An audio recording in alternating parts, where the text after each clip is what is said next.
DPRD Kota Ambon sesalkan buruh sampah tidak diberikan insentif.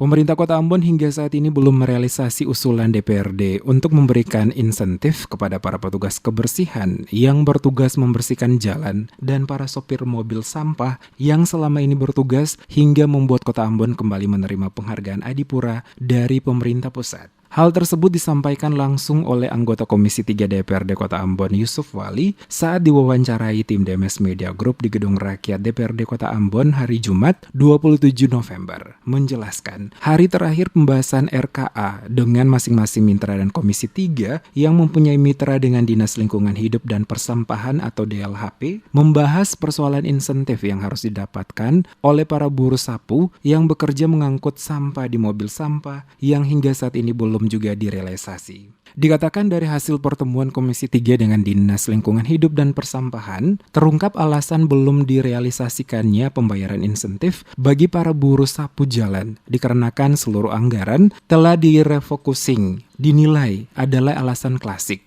Mengingat anggaran pada Dinas Lingkungan Hidup dan Persampahan sebesar 34 miliar, termasuk 19 miliar untuk program pengelolaan sampah. Untuk itu Wali mengatakan dengan begitu besar anggaran yang diperoleh dan dikelola oleh dinas, maka hal ini menjadi pertanyaan Dewan penyebab tidak dimasukkannya dalam nomenklatur untuk memberikan insentif kepada para buruh sapu dan buruh yang bekerja pada mobil sampah. Pemerintah diingatkan untuk lebih memperhatikan nasib para buruh sampah karena selama pandemi COVID, mereka juga tentu merasakan dampak sehingga mereka tidak merasa dianaktirkan oleh pemerintah Kota Ambon.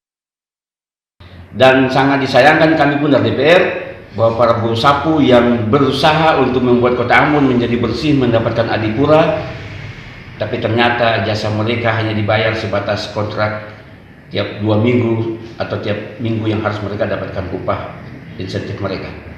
Alasannya Pak? Alasan klasik dari Dinas Lingkungan Hidup dan Persampahan bahwa adanya refocusing anggaran. Tetapi ternyata setelah kita lihat di Dinas Persampahan sendiri, pagunya sangat tinggi, sebesar 34 miliar.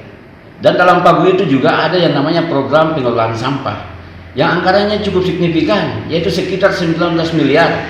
Masa dalam anggaran itu tidak dimuat dalam nomenklatur untuk insentif para buruh sapu atau buruh sampah? Padahal ada program-program yang harus diinsentifkan di situ.